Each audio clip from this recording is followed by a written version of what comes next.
परी ही एकता वाणी मचिंद्र किन्ना झाला मनी म्हणे स्त्रिया जाती पापरूपिणी अविश्वासाचे भांडारे. कथेचं अनुसंधान ग्रंथकर्ते या ठिकाणी सांगतायत. ते असणाऱ्या सरस्वती ब्राह्मणीचं आणि मचिंद्रनाथाचं संवाद चालू आहे आणि ते आता मचिंद्रनाथ बोलू लागले त्या स्त्रिया ज्या आहेत किंवा त्यांच्या मनामध्ये लवकर त्या ठिकाणी अविश्वास निर्माण होतो. माझ्या असणाऱ्या मंत्रावरती विभूतीवरती तिनं विश्वास दाखवला नाही, विश्वास ठेवला नाही, म्हणून ते असणाऱ्या मुळातच अज्ञानपणानं पापिणी आहेत असा विचार मचिंद्रनाथ करतात. हिताहित कदा न जाणती भरतेसे परदेविती.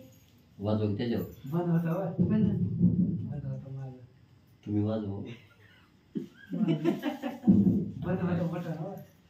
हिताहित कदा न जाणती भरतेसे परदेविती. आपण बुडून दुसऱ्यास बुडविती 42 पूर्वजांशी. आणि मचिंद्रनाथ स्वतःच्या मनाला विचार करतात. स्त्रियांची अशा प्रकारची जात असते की आपण स्वतः बी बुडणार आणि आपल्या नवऱ्याकडची 21 आणि सासर आणि माहेर अशी मिळून 42 कुळांचं बुडवतात. ती नरकाला अधपतनाला घालवतात.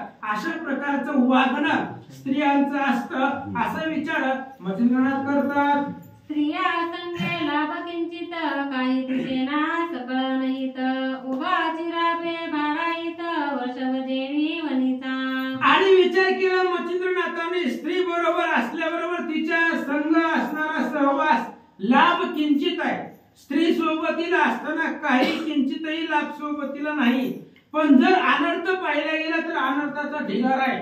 स्त्रीच्या सोबतीला एवढं अनर्थाला प्राप्त ठेवलं जातं असं मचिंद्रनाथ बोलतात. उद्यापासून सायंकाळ कष्ट अमित होती तुंबळ. एक क्षणही चित्त विश्रांती ते मिळेना. आणि स्त्रियांचं मन चंचल असतं. त्यांच्या असणाऱ्या मनामध्ये सतत काही ना काही त्यांची बुद्धीच्या ठिकाणी चित्ताच्या ठिकाणी चंचलपणा असतो.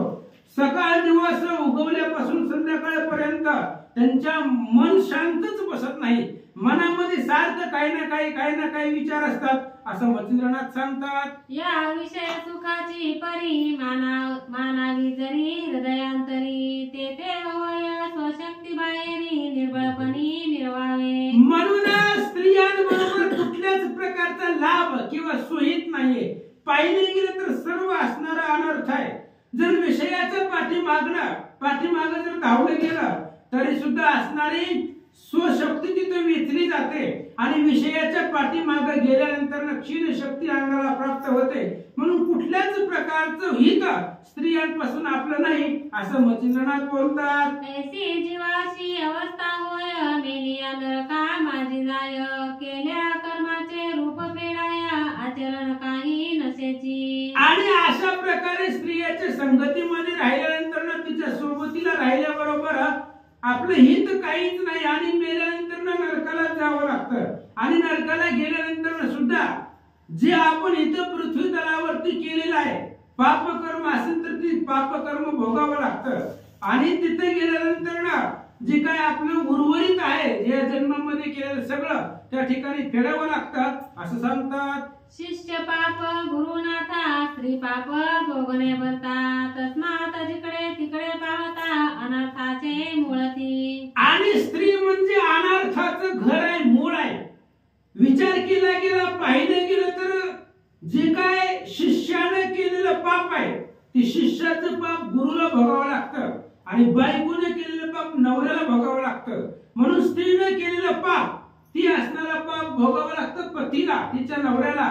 आणि शिष्याने केलेलं पाप ते गुरुला भोगावं लागतं. म्हणून स्त्री अनर्थाचं घर आहे असं मचिंद्रनाथ बोलतात. तस्मात स्त्रियांचे बुद्धी लागे दोन तो प्राणी गा प्रज्ञाहीन. महामूर्ख अतिमलिन दुष्कर्माचा भांडारी. त्या पद्धतीने स्त्रियांच्या जर बुद्धीला लागलं त्यांच्या बरोबर जर संवाद केले किंवा त्यांच्या म्हणण्यानुसार त्यांच्या इच्छेनुसार जर वागलं गेलं तर तो असणारा प्राणी ज्ञानहीन होतो, अज्ञानी राहतो. आता मी एवढा असणारा सूर्यमंत्राची विभूती दिलेली होती आणि तिच्यावरती तिने विश्वास ठेवला नाही, म्हणून तिच्या असणाऱ्या बुद्धीला लागणं ही मूर्खपणाचं लक्षण आहे असं मच्छिंद्रनाथ बोलतात. धन्य आहे मी मूर्ख झालो या बाईच्या बोली लागलो. वरद मंत्र भस्म ओपिलो सूर्यवीर्याननी. त्या पद्धतीने मच्छिंद्रनाथ स्वतःच्या मनाला बोलताय, मी मूर्ख झालो आणि या असणाऱ्या बाईच्या नादी लागलो, या असणाऱ्या सरस्वतीच्या तिच्या बोलण्यावरती मी विश्वास ठेवला आणि सूर्य मंत्राच्या सूर्यवीर्यापासून असणारा मंत्र आणि त्या मंत्र विभूती ह्या सरस्वतीला मी दिली असं विचार करतात. या उपरी आणि कवर मंत्र संजीवनी आहे अमर सूर्यवीर्य देवावर रचिला असेल कोठेही. दुसरा विचार मच्छिंद्रनाथांनी केला, म्हणले जाऊ द्या, जी तिच्याकडून घडले ती घडू द्या, पण आपण जो हिला विभूती दिलेली, हिला जो भस्म दिलेला आहे त्या भस्मावरती सूर्याचा मंत्र आहे आणि सूर्याचा मंत्र ते मंत्र संजीवनी आहे, ती अमर असणार आहे मंत्र. तिनं भस्म कुठं जरी टाकलेला असेल तरी त्या ठिकाणी त्या मंत्रापासून देह तयार झाला असेल असा विचार मच्छिंद्रनाथ करतात. तरी आता डाव सांडीला शोध करूनी पाहू वाहिला ऐसी मनी विचार केला सरस्वती ते बोलत असे. म्हणून विचार केला मच्छिंद्रनाथांनी, जाऊ द्या म्हणले, तिने ती भस्माची मोठी कुठे टाकून दिलेली आहे त्याचा असणारा शोध घेऊन ते ठिकाण बघू, जिथं टाकला असेल त्या ठिकाणामध्ये, कारण ती मंत्र आहे आणि तो मंत्र संजीवनी अमर आहे, म्हणून कुठंतरी ते असणारा सूर्यापासून देह निर्माण झालेला असेल, म्हणून कुठं टाकलं याचा शोध घेऊ या विचारानं सरस्वतीला काय विचारतात. मने मायो एक वचन घडले घडो दैय योगानं तरी सांडिले भस्म त्या ठिकाण मम दृष्टीशी धावी का. आणि मच्छिंद्रनाथाने विचारले, हे बघ म्हणले, जी झालंय ती दैव योगानं झालेलं आहे, त्याच्यामुळे जी झालंय ती झालंय म्हणले, होऊ दे. आता पुढं ही जी काही मंत्र आहे, विभूती आहे, भस्म आहे, ती भस्म कुठल्या ठिकाणी टाकलंय, कोणत्या जागेवरती टाकलंय, ती जागा मला दाखव. तुझा क्षोभ करावा काही तरी पदरी काही पडत नाही तरी सांडीला ठाव माझे आई निज दृष्टी धावी का. मच्छिंद्रनाथाने सांगितलं, तू आता आई आहेस, हे बघ म्हणले, तुझ्यावरती राग करून तुला रागाच्या आवेशामध्ये शाप जरी दिला, रागाला केलं तरी माझ्या पदरामध्ये काय पडणार आहे, काहीच नाही. तुला उगाच राग देऊन शाप ओढून माझं तप संपणार आहे, पण माझ्या पदरामध्ये काहीच पडणार नाही. पण आव दाखवा आईच आहे, जी काही तुम्ही ठाव ठिकाण आहे तो ठिकाण मला दाखवा असं मच्छिंद्रनाथ विचारतात.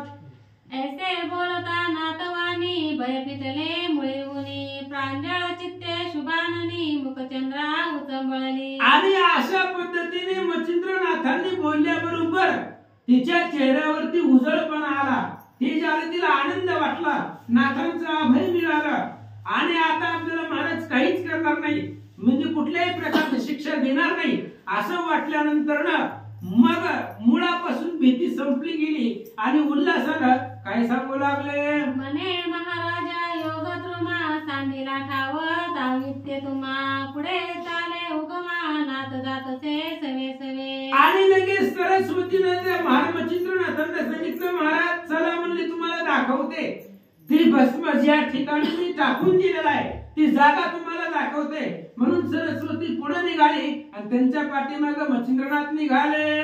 तव तो किरडा केर उद्दाम गोवर पडिला पर्वता समान येते जाऊनी सुमधुम नाता प्रती सांगत असे. आणि तिने घराच्या बाहेर लांब आणलं, ती पुढे चालत होती, मच्छिंद्रनाथ पाठीमागे चालत होते आणि घराच्या अंगणामध्ये उकिरडा होता, तिथं गायीच्या शेणाचा ढिगारा पर्वतासारखा साचलेला होता आणि त्या उकिरड्यापाशी मच्छिंद्रनाथांना ती घेऊन गेली आणि काय सांगते. हे महाराजा तपोजेटी येथे सांडली भस्माची मोठी येथे कोणी नातोटी हाक मारी बालकाते. आणि त्या असणाऱ्या सरस्वतीने तू जागा दाखवली, म्हणले याच उकिरड्यावरती याच शेणाच्या ढिगाऱ्यामध्ये ती भस्माची मोठी मी टाकून दिली. असं ऐकल्याबरोबर मच्छिंद्रनाथ तिथं उभं राहिले आणि उभा राहून त्या बालकाला हाक मारू लागले. हे हरिनारायण प्रतापवंता मित्रवर्या सूर्यसुता जरी असतील या गोवरात निघतोलीत या समयी. आणि त्या असणाऱ्या उकिरड्याच्या कडेला उभा राहून शेणाच्या ढिगाऱ्याच्या बाजूला उभं राहून मच्छिंद्रनाथ बोलू लागले, अहो तुम्ही हरिनारायणाचे अवतार आहेत, भगवान श्री विष्णूचे अवतार आहेत, सूर्यापासून तुमचा जन्म आहे, सूर्यसूत असणारे तुम्ही महाराज आहे, आणि जरी असणाऱ्या शेणाच्या ढिगाऱ्यामध्ये, जरी असणाऱ्या उकिरड्यामध्ये जर तुमचा जन्म झाला असेल, जर इथं तुमचा देह निर्माण झाला असेल, तर आता बाहेर या गोवरगिरीत नरदेव जन्म निरवलासे तू ते उत्तम, तरी गोरक्षसे तू ते नाम सुधाळपणी मज वाटे. आणि मच्छिंद्रनाथांनी सांगितलं, महाराज या असणाऱ्या गोवराच्या ढिगाऱ्यामध्ये, गायीच्या शेणाच्या ढिगाऱ्यामध्ये तुमचा जन्म झालेला आहे, तुम्हाला याच्यामध्ये नरदेह निर्माण झालेला आहे,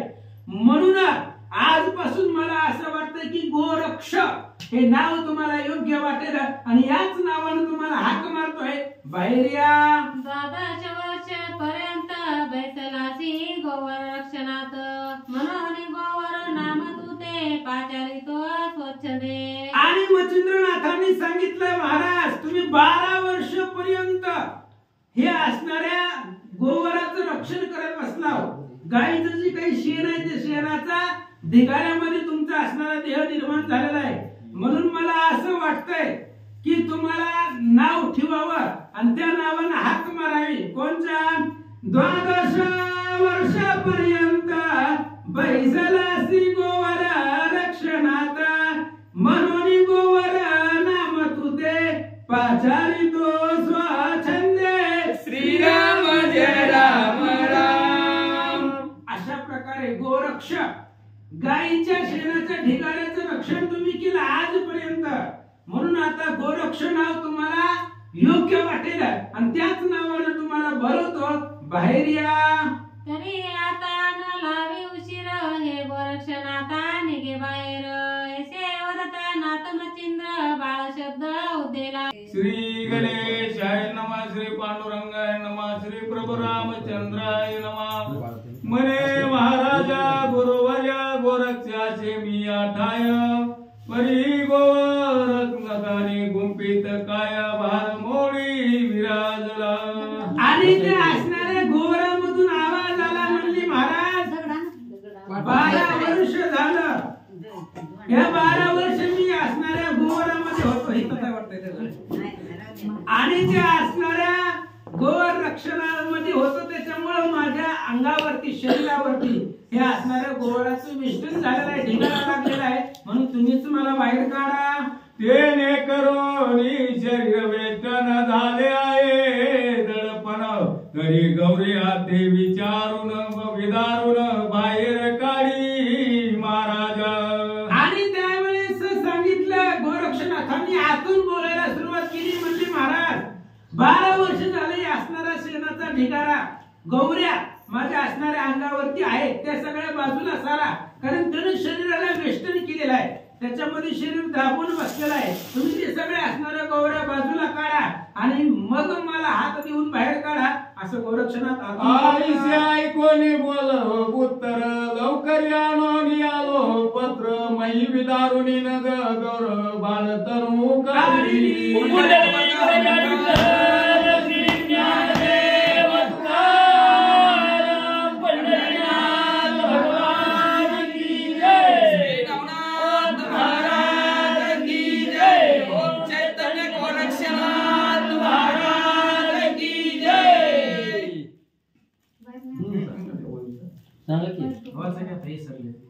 आईसे ऐकोनी बोल उत्तर, लवकर आणून पत्र, मही विदारुणी नग गौर बाळ तनु काढली. आणि आतमधून आवाज आल्याबरोबर म्हणली, महाराज मला स्वतःला येणार नाही, तुम्ही असणाऱ्या बाहेर काढा, त्या गौऱ्याचा ढिगारा बाजूला सारा.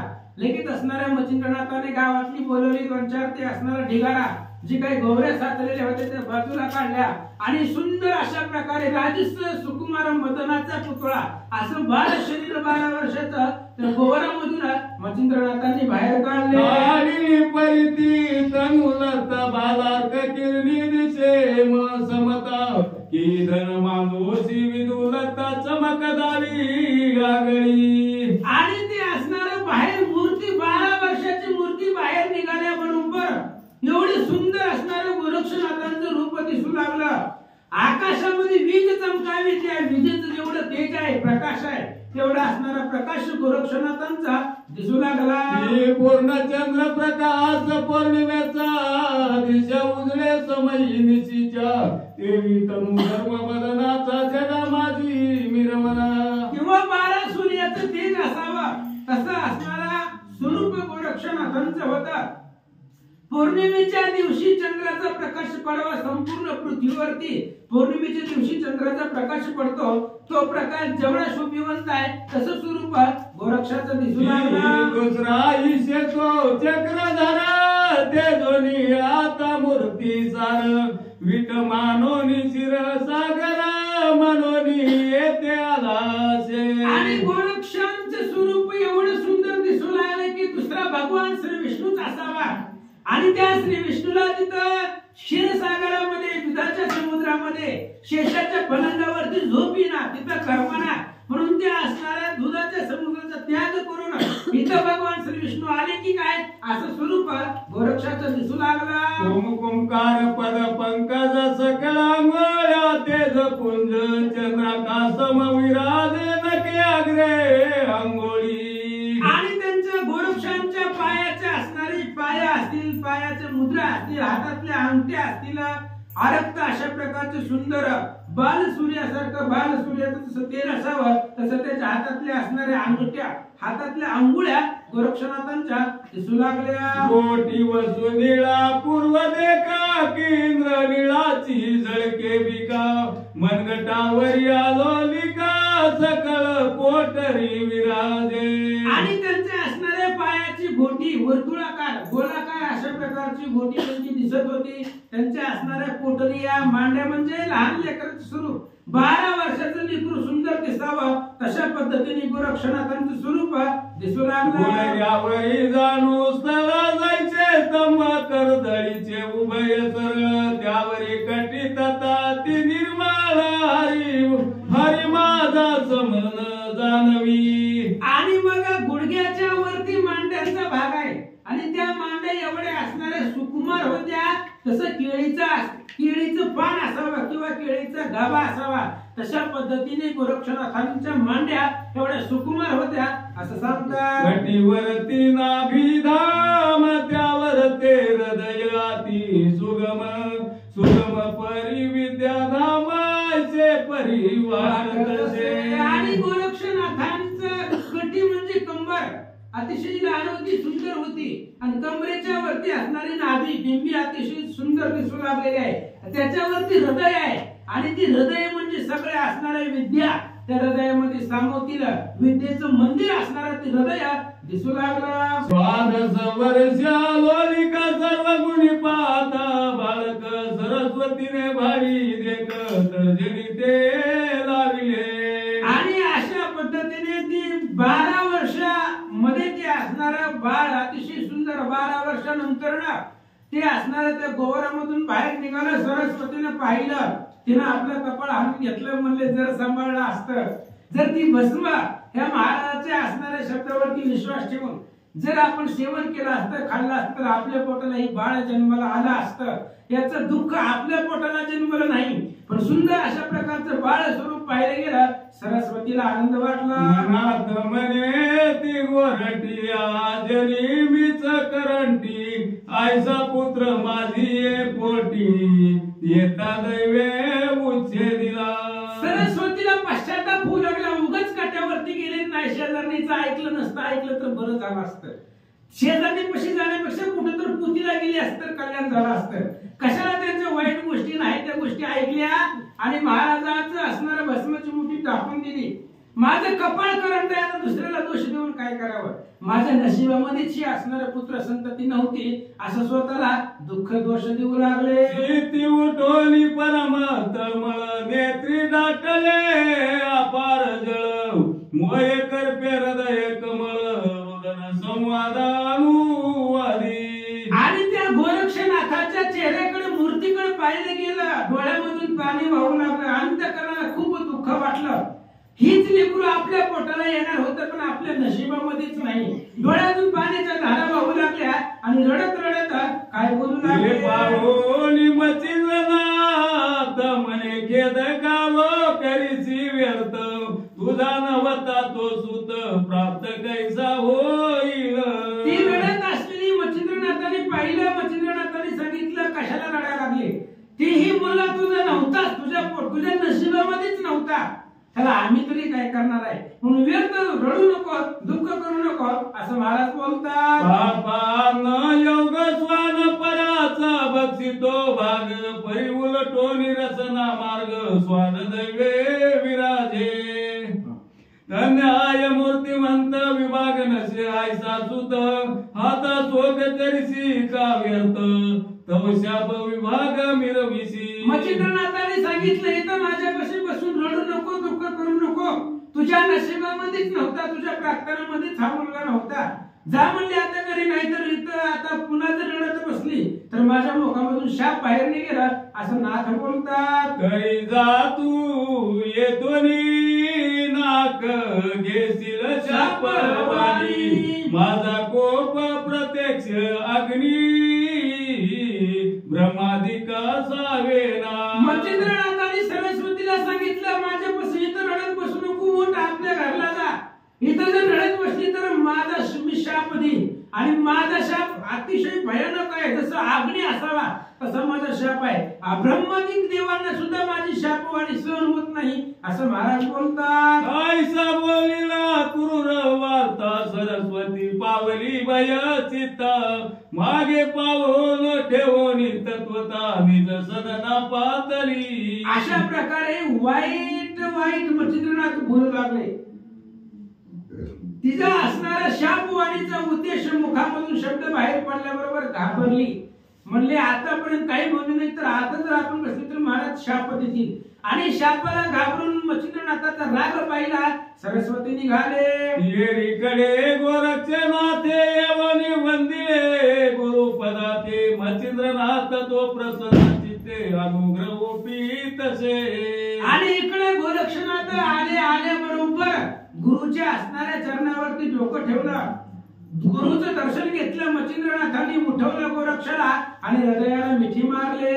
ओम इति एक अक्षर अक्षर संबोधित समग्र नारायणी नाम उच्चार मंत्र विधीने निरूपिला.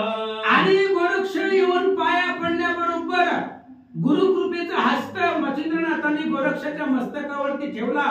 ओम नावाचा उच्चार केला आणि भगवान श्री विष्णूचा नारायण नामाचा उच्चार गोरक्षनाथाला दिला. आणि त्याच मंत्राच्या सामर्थ्याला गोरक्षनाथांना उपदेश मच्छिंद्रनाथ करतात. हस्त ठेवून मोवळी सकळ निवटिली अज्ञान काजळी वरद विभूती चर्चोनी भाळी मुख कुरवाळी प्रेमाने. आणि मग डोक्यावरती हात ठेवला. हात ठेवल्याबरोबर गुरुकृपा झाली. सगळं असणारा अज्ञान काजळी जी होती, अज्ञान अंधकार होता, तो संपला गेला. ज्ञानाचा प्रकाश गोरक्षनाथांच्या हृदयामध्ये झाला गेला. मग उठले, हृदयाला लावलं, कडकडून मिठी मारली. अवश्य म्हणून गोरक्षनाथ सलील चरणा माता ठेवीत श्री मच्छिंद्राचा धरोनी आस्त गमन करिता पैजाला. आणि मग उठले, असणारी विभूती घेतली, गोरक्षाच्या कपाळावरती लावल्या, त्याला स्नान केलं.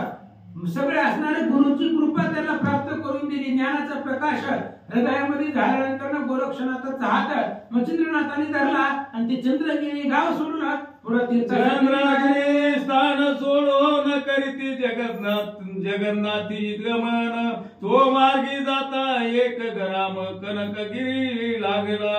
आणि मग पुढे गेल्यानंतर चंद्रगिरीच्या ठिकाणी ते असणारं गाव सोडलं गेलं. तीर्थाटनासाठी पुढे निघाले. तिथून पुढे गेल्यानंतर कनकगिरी एक असणारा कनकगिरी सोन्याचा पर्वत लागला गेला. तिथून पुढे निघाले. मच्छिंद्र पाहता ग्राम सुरस बोलता झाला गोरक्षास बारे प्रारंभ सुदेश जठरा माझी दाटला. आणि मग त्यांनी सांगितलं ते असणाऱ्या गावामध्ये कनकगिरी गावामध्ये गेल्यानंतर मच्छिंद्रनाथांनी सांगितलं गोरक्षा दुपारच्या 12 वाजल्यात आता भूक लागली, त्यामुळे मी इथं बसतो, तू जा गावामध्ये. आणि गावामध्ये गेल्यानंतर काय भेटल ती वडापाव कुठनं भेटणार आहे, जी भेटल ती आपल्याला आवडेल भेटणार आहे, जी आपल्याला मिळेल. जसं मिळेल तसं त्या भिक्षामध्ये घेऊन या असं सांगू लागले. या महाराज झाले की नाही बरं? 100 नाही झाल्या पुढे बोर झाले. घ्या अजून किती झाले ते? 106. हा मग अजून 40 करा. ते म्हणले 100. 100 बी झाले नाही ते म्हणलं अजून. हा उचला. कक्ष माझी घालून डोळी भारी चोरणी वस्ती वेळी भिक्षा मागोनी वेळी सुद्धा माझी आली की. आणि लगेच आपल्या गुरुचा असणारा आदेश मानला गेला. लगेच जोडी काठीमध्ये घातली आणि भिक्षा मागण्यासाठी गावात निघाले. अवश्य म्हणून गोरक्षनाथ सत्वर जोडी कक्षे घेत संचोरणी कनक ग्रामात भिक्षा मागे घरोघरी. आणि आपल्या गुरुचा आदेश मानला गेला. त्यांचे आदेश शिरसावून ते मानली. आपली भिक्षेची जोडी घेतली. ती जोडी घेऊन गावामध्ये भिक्षा मागण्यासाठी गोरक्षनाथ निघाले. भिक्षा मागता ती उद्देशी तव तो गेला एका विप्रग्रासी. ते पाहता ते दिवसी पित्र श्राद्ध मिरवले. आणि असंच भिक्षा मागत मागत एका गावामध्ये त्याच गावामध्ये एका विप्राच्या घरी गोरक्षनाथ गेले भिक्षा मागण्यासाठी. आणि गेल्यानंतर त्याच घरामध्ये पितृश्राद्ध होतं, वर्षश्राद्ध होतं. त्याच्यामुळे पंचपक्वान्नाचं जेवण त्या घरामध्ये बनवलेलं होतं. विप्रकरणी या भोजन उपरी मागत्यासी देत आन. हे संधीची गोरक्ष जाऊन आलक्ष आदेश जरूप तसे. आणि मग त्या घरामधली सगळी असणारी ब्राह्मण बोलवलेली होती ती सगळी जेवली गेली. आणि जी काही दरवाजामध्ये मागायला येत असेल, जर कोणी आला असेल तर ते माग त्याला पोटभर देत होता तो विप्र. आणि त्याच संधीमध्ये गोरक्षनाथ दरवाजामध्ये गेले आणि आलक निरंजन असा आदेश दिला. तव त्या घराची नितिंबिनी महाप्रांतिक सुस्वरूपिणी क्षमाशांतीची लावण्य खाणी सुवर्ण गुणी संपन्न. आणि त्या गोरक्षनाथांनी बाहेरून आवाज दिल्याबरोबर ते असणाऱ्या विप्राची पत्नी अतिशय असणारी सुंदर होती, प्राज्ञिक होती, धर्म कार्यामध्ये ती श्रेष्ठ होती. तिच्या कानावरती गोरक्षनाथांचा आवाज गेला. काय करते? तिने पाहता गोरक्षनाथ भाविती झाली याची तात. मने धने बाळातीत चांगुलपणी मिरवतसे. आणि त्या ब्राह्मणाच्या पत्नीला पाहिले गेले तर सुंदर अशा प्रकारचं बाळ दरवाजामध्ये उभा आहे. आणि ती बाळ आपल्या दरवाजामध्ये येऊन मागत आहे. त्या बाळाच्या स्वरूपाकडे पाहिलं गेलं अतिशय सुंदर चेहरा त्या बाळाचा, गोरक्षनाथाचा त्या स्त्रीनं पाहिला. प्रत्यक्ष माते मासे कैसा की बालार्क तनुचा व तिला टसा की आरोन चपळेचे मांदुसा महिलागी उतरला. आणि त्या स्त्रीनं पाहिले गेलं त्या गोरक्षनाथाला सकाळ सकाळचा सूर्य लाल भडक दिसावा तशा पद्धतीचा असणारा तो बाळ सूर्यच उदयाला आला की काय अशा प्रकारचं स्वरूप गोरक्षात तिनं पाहिलं गेलं. तापसी योगी वरिष्ठ माते भासतो योगी हा श्रेष्ठ. पूर्वीचा कोणी योगे भ्रष्ट जगा माझी मिरवतसे. आणि त्या स्त्रीने विचार केला बाळ तनु आहे, शरीर बाळाचं आहे, पण पूर्वीचा कोणीतरी असणारा योगी असावा असं सुतीला त्या गोरक्षनाथाच्या स्वरूपाकडे पाहून वाटू लागलं. आयसे जानोनी लवडी सवडी पात्री पदार्थ सोकरे वाडी अन्न सामग्री आती तातरी घेऊन आली भिक्षेश्री. आणि लगेच असा विचार केला तिनं बाळ तनु पाहिली गेली कोणीतरी पूर्वीचा योगी असावा अशा प्रकारचं तिच्या मनाला वाटलं. घरामध्ये गेली आणि घरामध्ये गेल्याबरोबर अनेक प्रकारचं असणारं पदार्थानं ती ताट फुल भरला आणि ताट घेऊन बाहेर आले. भाज्या करंजा पदार्थ दिवार पोळी भात शिरा कचोर मालपुयादी सुकुमार परम मृदो बक्षेतो छोटी मुग डाळ मुंगी विशेष पूर्ण पोळिया विस्तीर्ण पात्रास गाऱ्या पुऱ्या पंचमधुरस श्रद्धा पूर्ण ठेविल्या वड्या पातवड्या साका बहुत सौम्य मटकानाचे द्रोण भरीत कोशिंबीर आंबेराया ते बहुत भात चटणिया अशा पद्धतीचे तिने ते ताटामध्ये भरलेले पदार्थ आहेत. मग त्याच्यामध्ये करंजी आहे, भात आहे, पोळी आहे, वरण आहे, अशा प्रकारचे अनेक पदार्थ, कोशिंबीर आहे, वडे आहेत, चटणी आहे, असे पदार्थ त्या ताटामध्ये भरले होते. वाचा. कढी सांबरे वडे त्यात सारा मटी चणचणीत नाना द्रोण बरो निग्रत मेट कुटारी वाढिले मध्यभागी ठेवून भात त्यावरी वरण कनक वर्णात तळी वडे पोकरे दयात घालून आणि ते ताट मध्यभागी ठेवलं गेलं. कडन सगळे असणारे पदार्थ ठेवले. आता जे महाराजांनी वाचले ते पदार्थ कडन ठेवलेले होते. मध्यभागी भात होता. त्या भातावरती वरण, सोन्यासारखं असणारा कलर त्या वरणाचा पिवळसर वरण त्या भातावरती वतलं गेलं असं सांगतात. आयसिया परिषळस अन्न गवघवीत पात्र वाढून श्री गोरक्षा पुढे ठेवून नमस्कारी प्रीतीने. आणि अशा प्रकारचं असणारं षड्रस अन्न, 16 प्रकारचं असणारं अन्न त्या ताटामध्ये भरलं गेलं पंचपक्वान्नाचं. आणि ती ताट फुल भरून घेऊन आली हातामध्ये. गोरक्षनाथाच्या पुढे ठेवले आणि दोन्ही हाताने नमस्कार केला. गोरक्ष पाहता पात्र सुरस मनी वाटला परम हर्ष चित्ती म्हणे त्या नितिंबिनीस धन्य धन्य माऊली. आणि गोरक्षनाथाने त्या ताटाकडे पाहिले गेलं. पंचपक्वान्नाचं ताट फुल भरून आणलेलं होतं त्या माऊलीनं. गोरक्षनाथाच्या अंतःकरणाला आनंद वाटला आणि ते असणाऱ्या स्त्रीला गोरक्षनाथ धन्यता देतात. मी कोटील कोण इष्ट स्वैरे जन आंबासाठी सिद्ध करुण पात्र वाढून आणले. गोरक्षनाथाने स्वतःच्या मनाला विचार केला, कोण आहेत आपण? ह्या घरातले पाहुणे आहेत का, सोयरे आहेत का, कोण आहे? ह्यांचं कोणीही नाही, ह्या गावातलेही नाहीत आपण. तरी सुद्धा आमच्यासाठी ह्या स्त्रीने एवढं पंचपक्वान्नाचं ताट भरून आणलं. कोण आम्ही, कुठले, काही संबंध नसताना सुद्धा, ओळखी पाळखी नसताना, यांच्या जवळचं नसताना सुद्धा आमच्यासाठी एवढं पंचपक्वान्नाचं ताट भरून आणावं याचा आनंद गोरक्षांना वाटू लागला. पात्र गवगवीत हे पात्र नोवे येतात शिवलिंगी शोभला भात पात्र शाळून कमीरवली. आणि गोरक्षनाथाने ते असणारे ताट पाहिलं गेलं. घवघवीत पूर्ण भरलेलं ताट होतं. ते सगळे असणारे पदार्थ त्या ताटामध्ये भरलेले गेले, पाहिलं गेलं. आनंद वाटला गोरक्षनाथांना. असं सांगतात. नाना पदार्थ अर्थ प्रकरण ते शिवासिया पार सुगम की शिवला कोली ढासळून शाळून काटे बिरवली.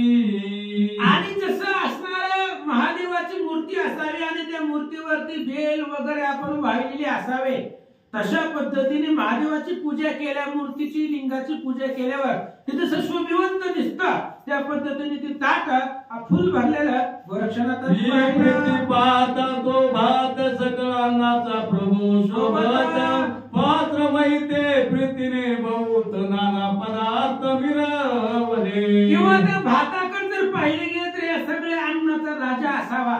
अशा पद्धतीने ते भात सगळ्यामध्ये श्रेष्ठ दिसत होता.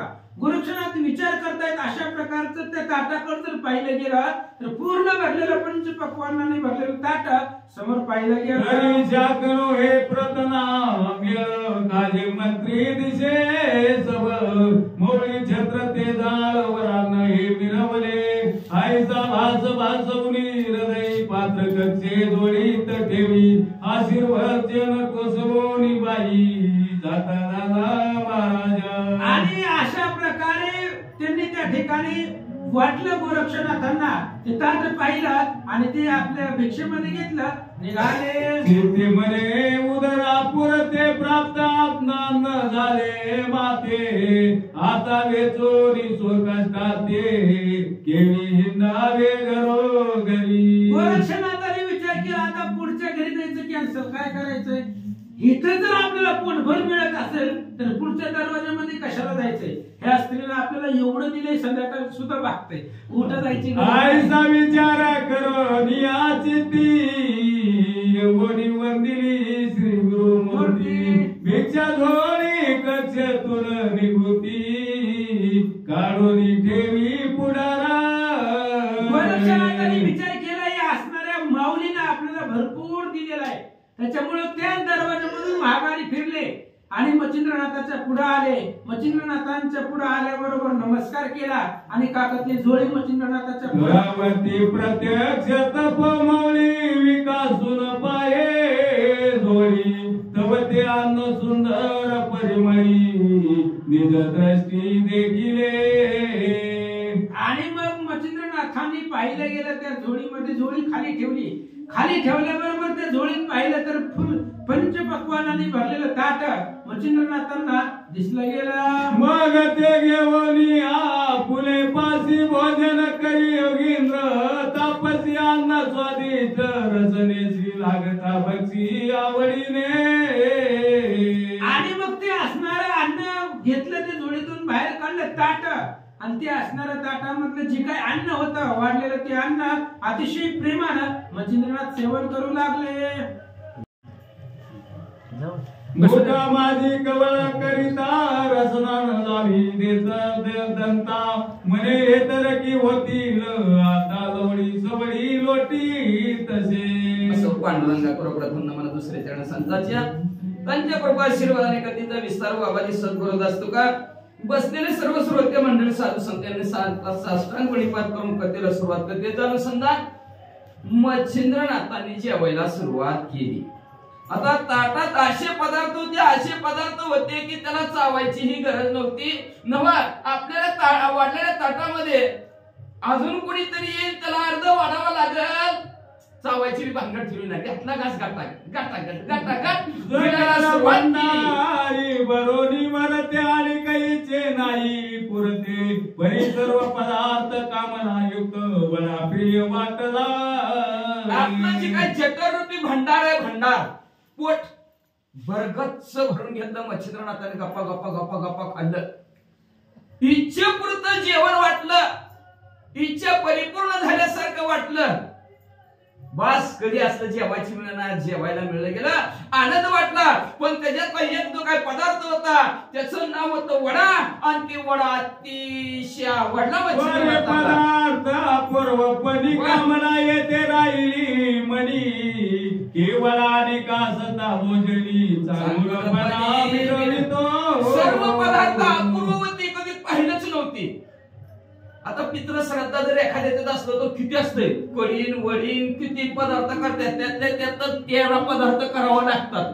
मग तेवढे पदार्थ मच्छिंद्रनाथांनी कधी पाहिजे.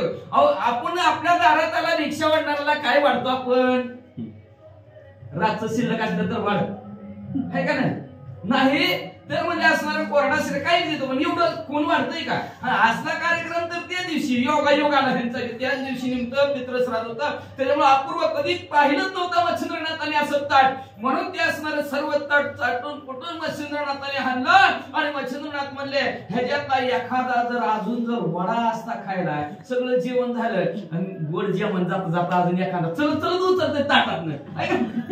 आईची चिंता चिंती कल्पना न पाहता झाला गोरक्ष बदन, गोससीचे ओळख कोण बोलता झाला गुरुशी. मनात आणलं की एखादा अजून वडा असता बरं झालं असतं, पोट भरलं असतं माझं, मी इच्छा पूर्ण झाली असते. असं कोण म्हणतंय, मनातल्या मनात मच्छिंद्रनाथ म्हणतात आणि गोरक्षनाथाकडे बघून म्हणतात.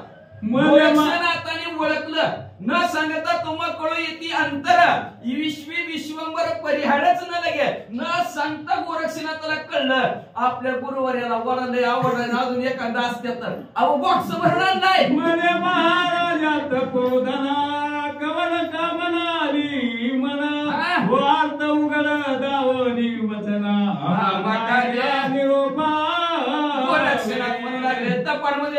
असणाऱ्या वचनांना तुमच्या मनामध्ये काय इच्छा आहे कळलंय मला का तर तुम्ही सारखं माझ्याकडे टकमका बघायला लागला का बघायला लागला काय कारण काहीतरी म्हणतर बघता म्हणले तुम्ही काय तुमच्या मनात जरा बोलून दाखवा नंदना कामना वेदली माझी आम्हाला आणि कमला असता भोजना तृप्त चिंती मिरवावे मच्छिंद्रनाथ म्हणू लागले गोरक्षनाथा या ताटामध्ये एखादा वडा जर असता तर माझ्या चित्ताला समाधान वाटलं असतं आणि पोट भरल्यासारखं वाटलं असतं गुरुचे गुरु महाराज आताची वला तुम्हा प्रति देईन मी असं गुरुचं बोलणं ऐकलं आता ऐका ही ह्या ववीत 2 शब्द आलं आताच्या आता जातो गुरुवर्या गुरुची इच्छा पूर्ण करण्यासाठी सहज वडा आणून देतो काय म्हणजे सहज आणि कोण आणून देतो मी आणून देतो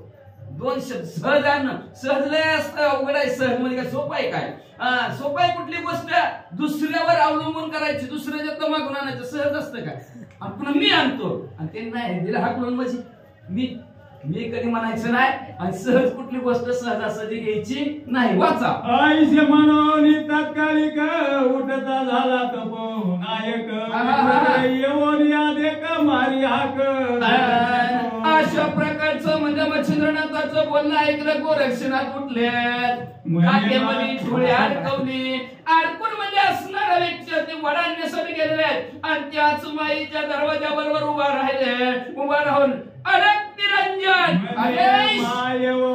मायाता वडा दे तत्वता मम गोरोची कामना से चित्ता तृप्ती आस्था ते पावेना ऐक मला भिक्षा मार म्हणजे असणारा माईक ऐक म्हणजे असणारा तू जो काय वडा दिला तो वडा आमच्या गुरुवर्याला अतिशय आवडलाय मग तू जर वडा दिला तर आमच्या गुरुवर्याची तृप्ती होईल आणि तू जर वडा नाही दिला ना अतृप्ती तशीच राहील ते बोले नितिंबिनी आलाची गुरुचे निमित्त करोनी परिस काम सविता स्वच्छपणी हृदय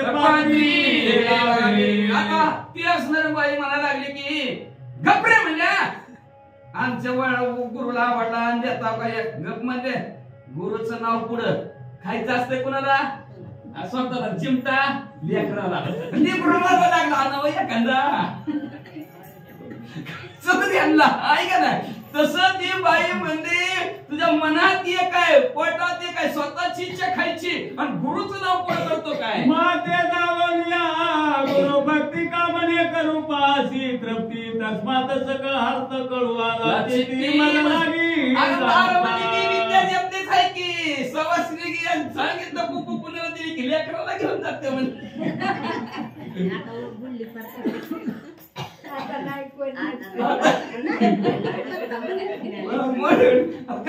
भरपूर खायला असतात का पुरणपोळी सारखं पहिले कवा तर मिळत होती ना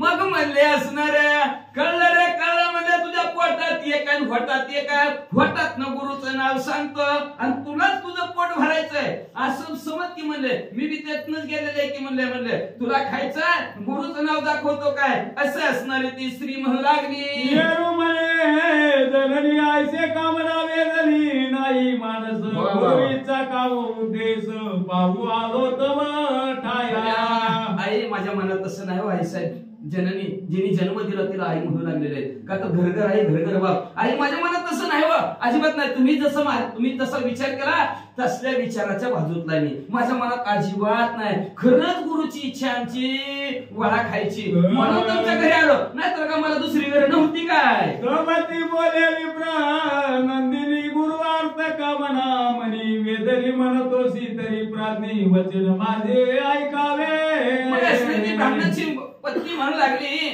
खरंच गुरुची इच्छा धरून आला का हो आई खरंच ही गुरुची इच्छा धरून आलेलो आहे तर माझं एक बोलणं आहे तुला माझ्या बोलण्याकडे लक्ष दे मग भक्तीचे प्रसंगे करो न तू ते दिदले पावाळून आलासी मागून तरी ते नाही फुकाचे ऐका तुम्ही आमच्या घरी आलाव मागायला आलाव आणि माझ्या अंतःकरणाच्या ठिकाणीची काय भक्ती भाव होता त्या भक्ती भावाच्या प्रसंगाने मी तुम्हाला पोट भरून वाढलं आणि तुम्हाला दुसऱ्या घरी जायची गरज सुद्धा पडली नाही. तुम्हीच म्हणला मगाच्या ओवीत बस पोटापुरतं झालं, आता काय भिडायची गरज नाही, भिडणं संपलं तुमचं. म्हणजे माझी भक्तीवती भावता म्हणून तुम्हाला भरगतच दिलं, पहिल्यांदा दिलं. आता तुम्ही दुसऱ्यांदा बी मागायला आता काय फुकटच आहे काय म्हणजे ती 10 रुपये 10 रुपये त्याच काय लागते सांग आमास, त्याची देवोनी तू ते खास वडे जाणीची तो. मग म्हणजे मत गोरक्षणात म्हणजे काय लागतंय म्हणजे फुकटचं नाही म्हणते ना, मग काय लागतंय त्याच्यासाठी? तुम्ही मागचा ती देतो म्हणजे, पण आमच्या गुरुसाठी वडे द्या असं गोरक्षणात म्हणे. गुरु भक्ती माते जाऊ पावलाची शक्ती, वडे अन्नावरती पाहिजे ती डोळा काढून देई का. अरे म्हणजे गुरुची इच्छा धरून माझ्या असणाऱ्या घरात मागायला आलेलेस, देते म्हणले तुला वडा. पण वड्याच्या मोबदल्यात म्हणले तू मला म्हणले असणाऱ्या गुरुच्या भक्तीची ताकद शक्ती दाखवतोस ना, त्यांच्यासाठी आलास म्हणतो ना, तर वड्याच्या बदल्यात तुझा डोळा काढून दे. म्हणे काय कठीण चक्षु कामनी वेदले म्हण, तरी चक्षु आताची देईन जाण उशीर काय आहे साहेब, मागून मागून मागितलं मला वाटतं 10 रुपये 10 रुपये. आता मला अजून दुसऱ्याच्या घरापुढे जावं लागलं असतं, माय 10 रुपये द्या म्हणलं असतं. बरं झालं तुम्ही माझ्या जवळच मागितलं. मागून मागून काय मागितलं तुम्ही? डोळा मागितला म्हणले. काय उशीर आहे म्हणले डोळ्याला का असणार, ह्या कार्याला उशीर लागणार नाही. आईचे बोलवली केले कौतुक करतात काळवंगोळी अनामिका, चक्षुद्वारी घालून देखा बाहेर काढिले बुबुळाते. असं लगेच असणारे कौतुक आणि असणाऱ्या गोरक्षनाथाने ऐकलं की कौतुक करून दाखवलं. अनामिका घेतले डोळ्यात अशी गोपशिरी गेली, लगेच हातात बुबुळ घ्यायचं. वाम करत ठेविता लोटीला रुधिर पोट पाठी जायचा नगी झरा, अकस्मात उद्भवला. डोळा असणारा हात बुबळा सहित हातात घेतल्याबरोबर जिथून डोळा काढला तिथून जसं एका डोंगरातून झरा व्हावा तसं घळघळ डोळ्यातून रक्त वाहू लागलं. इमानदार नदी स्वर्गवन उत्तरे मणी कर्णिकेचे जीवनी तन्याय चक्षुद्वारा उनी लोट लोटला रुधिरा. जसं म्हणजे असणाऱ्या मंदिराच्या पर्वतावर मंदाकिनी नदी वाहवी तशा प्रकारचं डोळ्यातून रक्त भळभळ वाहू लागलं. ती रुधिर नोये शक्ती दाखव पातळी गुरु भक्ती विप्र कामना पात्र भरती जीवन भागीरथी ही असणारे दोघ असणारे गुरु भक्तीची शक्ती ही ताकदच मच्छिंद्र गोरक्षनाथांनी ह्या स्त्रीला दाखवली की काय अशा प्रकारचं गंगा भागीरथी सारखं दिसू लागलं. भावती सागराची मिरवली ठेव तदर्थ जीवन भागीरथी राव गोरक्षणीची आणि गोरक्षरूपी पर्वतावरून म्हणजे असणारे उगम पावणारी गंगा नदी वाहत वाहत म्हणजे असणारे सागराला मिळायचं आले की काय अशा प्रकारचा भाव दिसू लागला. तेने रुधिरा लोट लोटला मही वना ते पाहोनी चिंता तुरा प्रेमे जाय मिरवली. जवळ असं रक्ताचा पट तिनं बघितला गेला, थरथर कापायला लागली, लटलट उडायला लागली, घाबरली ती मालकी. निर्वाता बळबळाट मही लोटला रक्तपाट खंडना नोये परमाचाट भूषण मी लोकाते. रोज असणार रक्त भरभर वाहू लागलं म्हणजे असणारा रक्ताचा पट असा असणारा जमिनीवर वाहू लागलेला आहे. असणारा महाभयानक असणारं तिथलं चित्र दिसू लागलं. जणू काय पृथ्वीनं मळवट धरला की काय असं दिसू लागलं. करीत्व पाहता रुधिर पाटलोय धरा देवीचा सुद्ध मळवट भाली चर्चोनी कुंकुम पाट भूषण विरवी लोकाते. या जगतात या ठिकाणी पृथ्वी आपलं भूषण काय कुंकाचा मळवट असणारा किंवा कुंकू कपाळाला लावावं हे असणारं जगताच्या ठिकाणी स्त्रीचं भूषण आहे. ते भूषण आज असणारी ही पृथ्वी आपल्या गोरक्षनाथाच्या रक्त रूपाचा मळवट दाखवू लागल्याचं लज्जित झाली अरिष्ट पण परमचित्ती खोच मानून सदना माझी परतरी. अशा प्रकारचं तिनं रक्त पाहिलं गेलं, लाजली गेली, लय दुःख आपल्यावर वळवलं म्हणजे असणार. कसं मुखातनं सहज निघलं त्यांनी डोळ्याने बी करून दाखवलं म्हणजे त्या तिनं खाली मान घातली, घरात वडे आणण्यासाठी म्हणे कैसे बोलता झाले विपारी असे धन्य हा एक असे जगा माझी मिरवला. जाता जाता घरात वडे आणा जाता म्हणजे कसं मुखातनं माझे शब्द निघाला आणि बाबाने खरं केला की किती निबरगट्ट शिष्य म्हणजे असणारा शिष्य असावा तर असा म्हणजे सहज बोलले की वडा काढून दे. कैसे केले धैर्यपण बोलताची काळीला जने नयन परी ती व्यापोनी भय संपन म्लान वदन झाली. किती धीटपणा, किती धाडस म्हणावं लागेल म्हणले. ह्याचं नुसतं वडा काढून दे म्हणलं, डोळा काढून दे म्हणलं तर मला काढा लागला बा ठेव मग म्हणले असणारा डोळा काढून दे म्हणला तर लगेच असणारा डोळा काढून दिला. म्हणजे महाराज अशा प्रकारचं दुःख व्यतीत करू लागली, खाली मान घातली आणि आपल्या महालात गेली. मग वडे घेऊन या 7-5 देऊ गा पातळी लगबगे 7 पुढे ठेवून वदे वाच एकांते करी भावार्थ. मग घरात गेली, ताटामध्ये 5-7 वडे आणले गेले, नाता समोर ठेवले गेले आणि नाताला म्हणले असणारा ठेवले पुढं आणि म्हणजे राग मानू नका बरं का महाराज, माझा म्हणजे असणार राग मानू नका, भाव एकाग्र करा आणि आमची उपेक्षा घेऊन जावा. जोडून या उभय पाणी विनंती करी म्लान वदनी म्हणे महाराजा सद वाणी शब्द माझा उदेला. त्याच्यानंतर हात जोडलं, हात जोडून म्हणजे महाराज माझ्या मनात बी नव्हतं बरं का असं तुम्हाला डोळा मागावा, त्या वड्याच्या मोबदल्यात 10 रुपये मागावा, काही नव्हतं. सहज कसं काय की म्हणजे असणारा मुखातून शब्द निघला.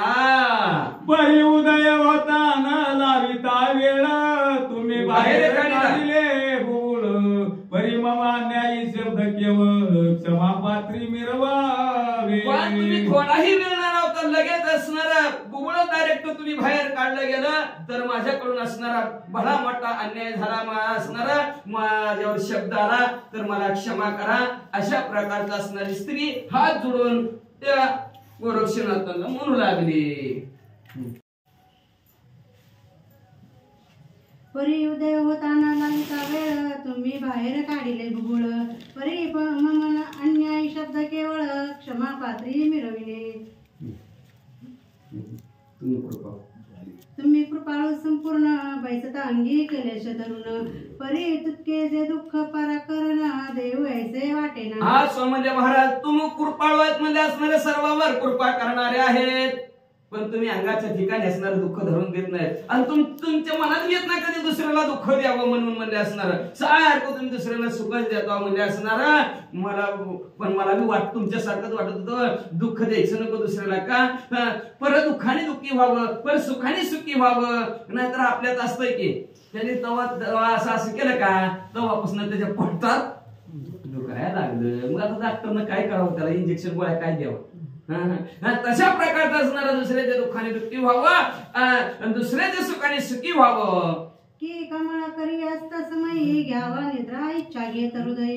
परी ते दुःख प्रवाही कदा काळी मिळवेना. किंवा मला असणारा दिवस मावळला की कमळ असणारा दिवसभर फुललेलं असतं, दिवस मावळला की बरोबर ते मिटलं जातं. मग त्याला वाटतं असणार थोडंसं डोकली घ्यावं, पण म्हणजे त्याच्या भुंगा बसलेला असतो, त्याला माहितीच नसतं की. मग त्याला वाटतं का त्याला दुःख द्यावं, वाटत नसतं, पण त्याला ती भोगल्याशिवाय राहतच नाही. का तर ते भुंगा त्या असणारा त्याच्यातला गंध घेण्यासाठी मग्न झालेला असतो आणि त्याचा टाइम झाला की कमळ झाकलं जातं. मग तशा प्रकारचं दुःख जसं कमळाला वाटत नाही पण सहज दुःख जातं, तसं माझ्याकडून तुम्हाला सहज दुःख प्राप्त झालं म्हणले. शेवटी आपण पावणी मरण पराते कळीके सुख पुन राहेत नाही करून तुम्ही संत आहात. शेवटी म्हणजे आपण असणारा त्याच्यात असणारा भुंगा मरण पावतो त्या कमळाच्या ठिकाणी म्हणजे असणारा, आणि पण त्या असणाऱ्या कमळाच्या फुलाला सुख देतो. आपण मरतो पण तिला कुडतुडून फाडून तुडून बाहेर निघत नाही, तिथंच गुदमरून त्या कमळाच्या आतमध्ये भुंगा मरतो. पण दुसऱ्याला त्या असणाऱ्या कमळाच्या पाकळ्याला किंवा कमळाच्या फुलाला दुःख अजिबात देत नाही. तशा प्रकारे तुम्ही संत आहोत अशी ती स्त्री गोरक्षनाथांना म्हणू लागली. उपरी बोले गोरक्षनाथ तू की मर्त झाली बहिणी तर हा वडे अन्न तत्पर चक्षु दिदला. मग असणारे गोरक्षनाथ म्हणले आई साहेब तुम्ही कशाला काळजी करतो, कशाला रडा लागला, कशाला दुःख करतो म्हणजे असणार. मी तुम्हाला वडा मागितला आणि वड्याच्या बदल्यात डोळा दिला, फिटाला मीठ झाली. तरी तू भयभीत न होई सकळ स्वीकारी माझे विराजे भुगुळ. एरी म्हणे तपस्वी स्नेहाळ कृपा करी माझ्यावरी. मला म्हणजे असणारा तुम्ही घाबरूच नका म्हणजे असणारा. तुम्हाला भीती वाटते का तर म्हणजे असणारा हो का तुम्हाला माझं बुबळ माघारी द्यायचं असलं तर माघारी द्या म्हणजे माझी मी घेऊन जातो म्हणजे असणार.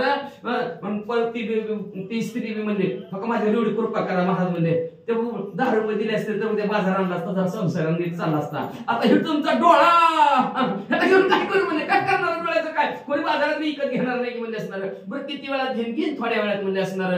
जर त्याच्यात जीव असला तर दुसऱ्याला कोणाला तर पैसे द्या. पण तुम्ही काढला कवा विकायचा कवा बाजारात त्याचं पैसे यायचं म्हणजे असणार.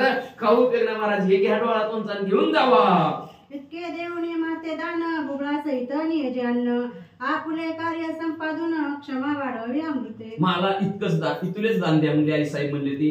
महाराज काय करा का बुबळा सहित अन्न घेऊन जावा. मला त्या बुबळाची काय गरज नाही माझ्यावर कृपा करा म्हणजे महाराज म्हणजे असणार. तुमचं तरी कार्य परिपूर्ण होऊ द्या आणि मला क्षमा करा अशा प्रकारची ती स्त्री बोलू लागली. ऐसे ऐकुनी गोरक्षनाथ म्हणे तू न होई भयभीत बुबळा सहित वडे अन्न ते घेऊन या चालू. गोरक्षनाथ म्हणजे आई साहेब तुम्ही घाबरूच नका चिंता करू नका काळजी करू नका ह्या डोळ्याचं काय करू नका. मी वडे बी घेऊन जातो आणि डोळा बी घेऊन जातो. चक्षुसे अडवणी पदर जाऊनी उभा राहिला गुरु समोर वाचे बोले नम्रतर इच्छा पूर्ण करायची. लगेच असणार डोळ्यावर असणार असं पदर लावला गेला आणि गुरुवर्याच्या जवळ गेला. भिक्षा डोळे खाली टाकली. अलक निरंजन आदेश दोघाला म्हणले आणि म्हणजे गोरक्षनाथ म्हणजे महाराज जेवायला सुरुवात करा. परी तो कणवाळू मच्छिंद्रनाथ चक्षुषे मुख पाहत तवा वसन पदर चक्षुवर्ते घेऊन या मिरवला. मग म्हणजे असणारे इच्छा पूर्ण करा वडा खाऊन टाका म्हणजे बरोबर असणार. मच्छिंद्रनाथ सुद्धा असणारे कसे होते कणवाळ होते कृपाळ होते प्रेमळ होते. त्यांनी काय केलं माहिती का वडा खायच्या आधी गोरक्षनाथाच्या डोळ्याकडे बघितलं तर डोळ्यावर पदर धरलेला होता. कशामुळे हा महाराज वाचा. ते पाहुणे चुक्ष वसन म्हणे चुक्षु जिंकला के विसवसने एरू म्हणे उगेच करून चुक्षु वसने धरी. मग असणार ती डोळ्यावर धरलेलं कापड मच्छिंद्रनाथाने बघितलं. मच्छिंद्रनाथ विचारू लागलं का धरलंय नाही डुकली लागली म्हणजे. मग कशी महाराज म्हणायला लागले डुकली लागली म्हणून सारखं धरते काय करू आवरा नाहीच झोपलीच म्हणजे काय करू मला झोपच आवरा म्हणजे. मग मला काय झालं म्हणजे असणार म्हणजे काय नाही काय झालं सारखं असणार. वचनात विचारू लागलं. आता नाही विलास झाला गोरक्षनाथांचा काय सांगतात ऐका. मनात कल्पी गोरक्षनाथ जरी मी ते करी श्रुत तरी धिक्कारोनी वडे अन्न सहित दुःख प्रवाही मिळवले. मनात गोरक्षनाथाने विचार केला आपण जर खरं सांगितलं तर म्हणले कशाला आणलं तिच्यातलं वड तिनं वड्याच्या मोबाईल तुला असं मागणं केलं कशाला गेलं दुसऱ्याकडे गेलं असं गुरुनं म्हणजे ते अन्न बी खाल्लं नसतं. त्यांची इच्छा अतृप्त राहिली असती गुरूंची. बघा काय गुरु शिष्यांचं नातं आहे. अतृप्त इच्छा राहिली असती जेवले नसते आमचे गुरुवर्य मग दुःख वाटलं असतं ना त्यांना बी. आपल्याला वाटतं एखादा पदार्थ नाही मिळाला तर दुःख वाटतं का नाही जाऊ दे उद्या घेऊ लेकरांना नादी राहू आपण जाऊ दे उद्या घेऊ उद्याच होत नाही त्यांचा कधी आहे का नाही उद्याच येत नसतो. तशा प्रकारचं दुःख वाटलं मच्छिंद्रनाथाला काय करू. जैसा श्रावणाचा अंतकाळ ऐकता न सेविती वृद्ध ते जळ अन्याय ते केवळ दुःख सरित लोटेल. मग म्हणजे जसं श्रवण बाळ संपला दशरथ राजाने त्या असणाऱ्या श्रवण बाळाच्या आई वडिलांना सांगितल्याबरोबर त्यांनी असणारं पाणी सुद्धा पेले नाही तर दुःख श्रावण म्हणून असणारा त्यांनी देहाचा त्याग केला. तशा प्रकारचं दुःख मच्छिंद्रनाथाला वाटलं आपली हकीकत सांगितल्यावर म्हणून म्हणले त्यांनी काय कारण सांगितलं ऐका. म्हणून पुसता गुरुनी वचन बोले श्री वृत्ते गोपे धरून सहज स्थिती चुक्ष वसन धरी असे मग गुरुनं सारखं विचारायला लागले गुरुवर्य अहो गोरक्षनाथ काय धरला पदर म्हणले तुम्ही असणार डोळ्यावर. मग म्हणले असणार गोरक्षनाथ म्हणजे महाराज काय सांगायचं तुम्हाला म्हणजे सहज धरला व उगच धरला. एरू म्हणे बा मुख कमळा प्रत्यक्ष पाहू दे मजे या डोळा एरू म्हणे गुरु स्नेहाळ भोजन झाल्या दाखवी. म्हणजे दाखव बरं मला म्हणजे तू काय धरला उगच धरला म्हणतो ना मला काढून बघू दे बरं काय झालंय. काय नाव महाराज गप्प बरं तुम्ही म्हणजे असणार आधी जेव्हा बरं तेवढं वडं 2-4 खावा म्हणजे असणार नाही आणले तर तेवढं वडं 2-4 खावा तुम्ही वडे खाल्लं का नाही मग मी माझ्या असणाऱ्या डोळ्यावर पदर का धरलाय तर तुम्हाला माझा डोळा दाखवतो. मी तो असता सहज स्थिती की परियुगलाच नयन केवगती ठणका उठला चुक्ष प्रती आला की काय कळेना. काय महाराज म्हणजे सहजपती आता भिक्षा म्हणून सहज चालत होतो आणि चालता काय डोळ्याला कोशाचा काय फटकारा लागला का काय कळलं मला काय कळलं नाही म्हणजे असणार. उगच डोळ्यातून ठणका उठला म्हणजे काहीच कळणार उगच दुखायला लागलाय म्हणजे वाटत डॉक्टर भेटला असता तर उपाय केला असता पण काहीच कळना. तरी ते दावणी चुक्षगार परमधी दिसेल पवित्र किळस पान दिलं भोजनोत्तर चक्षु पाहावा महाराजा मग असं उगच डोळा ठणकायला लागला म्हणजे असणार आणि तुम्ही जर असणार ते डोळ्याकडे बघितलं ना किळस महाराज तुम्हाला म्हणजे असणार आणि तुम्हाला किळस आले की तुम्ही काय खायला लागले आपल्याला एखाद्या किळस आली तर खात जेवणाकडे जेवण खात करतं का माणूस आणि मग तशी माझ्या डोळ्याकडे बघितलं तुम्हाला किळस येईल म्हणजे आणि किळस आली तर तुमचं जेवण राहील की महाराज म्हणजे मग तुम्ही आधी जेवा मग माझा डोळा पहा एरू म्हणे बाण घडे आधी पाहून तव मुखास नंतर सारू भोजनास दुःख तुझे हरुनिया मग असं मच्छिंद्रनाथ म्हणू लागले बाबा तसं घडणार नाही होणारच नाही मला किळस येणार नाही तुझा डोळा वगैरे काय नाही मी काय तसं नाही का दुसऱ्यासारखा म्हणजे असणार हो आधी तुझा चेहरा बघणार आणि मग मी जेवणार असं ठामपणे मच्छिंद्रनाथ बोलले जरी तू करीसी अनुपमान तरी प्रत्यक्ष मास समान मानीन हे अन्न निश्चित जान चुक्ष आधी धाविका यदा कदाचित गोरक्षण आता तुम्ही जर मला तर तुमचा जर डोळा जर नाही दाखवला आणि तुमचा चेहरा न बघता मी जर भोजन केलं तर गाईचं मांस खाल्लेलं पाप मला लागेल म्हणून आधी तुम्ही मला असणारा तुमचा चेहरा दाखवा तरच मी जेवतो असं मच्छिंद्रनाथ ठणकावून बोलले ऐसे ऐकता निर्वचन गोरक्ष बोले श्री गुरु कारण की मागू गेले वडे अन्न कथा झाली ते अशा प्रकारचं निर्वाणीचं शब्द गेलं गायचं मांस खाल्लं पाप मला लागेल म्हणल्या बरोबर म्हणले असणार आणि गायचं मांस खाल्ल्या बरोबर ते अन्न खाल्लेलं मानेन म्हणल्यावर बरोबर सगळं दिसलं त्या ठिकाणी असणार गोरक्षनाथाच्या असणारा केलन गोरक्षनाथ म्हणले महाराज ऐका म्हणले मी असणार तुम्हाला वडा प्रिय आवडला म्हणून मी पुन्हा दुसऱ्यांदा वडा आणाय गेलो काय झालं ऐका घरी वडे अन्न घरी वडे अन्न ते दिलं सत्भक्त आहे कामीन तेनीची प्रथम दिले अन्न मागुरी गेलो दुसरे काय सांगायचं महाराजा घरी वडे होते त्याच घरी म्हणजे असणार मी वडे आणण्यासाठी गेलो पण तिथे असणारी भक्तिवान ज्ञानवान गुणवान धार्मिक असणारी प्रवृत्तीची स्त्री होती तिला मी दुसऱ्याने वडे मागाय गेलो तुमची इच्छा काम दावून मी सांग मागितले वडे अन्न तेव्हा ती बोलली माझ्या कारण गुरु भक्त मग मी म्हणलं तिला म्हणलं आमच्या गुरूंची इच्छा झाली अजून वडा असता तर बरं झालं असतं म्हणून तुमची इच्छा धरून मी तिला वड मागितलं पण काय सांगायचं ती मालकीन काय म्हणल्या मला लय गुरुभक्ती करणारा गेलास लय अशी तुझ्यासारखी करून करून गेली माझ्यापासून असं मला म्हणली की ती जरी तू काढून देई डोळा मग वडे देई न बाळा ऐसे बोलता तर जन्नी बुबुळा पाहून या काढिले तर म्हणले मग ती म्हणली मला म्हणले दे डोळा काढून वडा पाहिजे ना दे डोळा वड्याच्या बदल्यात मग काय सांगायचं बरोबर लगेच तर्जनी घातली डोळ्यात आणि बुबुळा सहित डोळा तिला काढून दिला तरी हा अन्याय घालून पोटी माते करावी कृपा दृष्टी ऐसे ऐकता तजब जेठी परमचित्ती तोष तर माझ्याकडून काय असा अन्याय झाला बघा बरोबर आहे म्हणले मला क्षमा करा माझ्यावर कृपा करा असं गोरक्षनाथ म्हणल्याबरोबर मच्छिंद्रनाथाला चित्ताच्या ठिकाणी आनंद वाटला आणि आनंदाच्या भरात मच्छिंद्रनाथ काय करू लागले ऐका मग चक्षुतारा होऊन वसन असते काढी मच्छिंद्रंजन तो रुधिर प्रवाह अति दारुण मग लगेच मच्छिंद्रनाथ उठले आणि का असणारा गोरक्षनाथाने फडकं तिका धरलेलं होतं डोळ्यावर ते मच्छिंद्रनाथाने स्वतः हाताने काढलं गेलं काढल्याबरोबर डोळ्यात असणारं धर धर धर रक्त वाहत असलेलं बघितलं मग बोले मच्छिंद्र त्याते बुबुळ कोठे सांग माते एरू काढूनच हसते गुरुनाथ दर्शन मग लगेच असणाऱ्या मच्छिंद्रनाथ म्हणले गोरक्षनाथाला म्हणले ते बुबुळ कुठे म्हणले असणारा आणि ते बुबुळ गोरक्षनाथाने म्हणू लागले दाखव बरं मला असं मच्छिंद्रनाथ म्हणल्या बरोबर गोरक्षनाथाने बुबुळ दाखवलं मग तो प्रतापी योगधुम मंत्र संजीवनी आरोधनी नेम सविता ते तेज बुबुळ धामी मंत्र प्रयोगी लगेच म्हणजे असणारा शूरवीर पराक्रमी असणाऱ्या मच्छिंद्रनाथाने बुबुळ हातात घेतलं आणि त्याच्यावर असणार जी काय मंत्र आहे सूर्यदेवाचा मंत्र आहे आणि त्या सूर्यदेवाच्या तेजाचा असणारा मंत्र त्या बुबुळावर मच्छिंद्रनाथाने म्हणायला सुरुवात केली मंत्र परिपूर्ण झाल्याबरोबर काय झालं ऐका पूर्ण मंत्राचा होता पाठ बुबुळ संचारले चुक्षक पाठ मग पूर्वस्थित होऊन चाट तेज लागी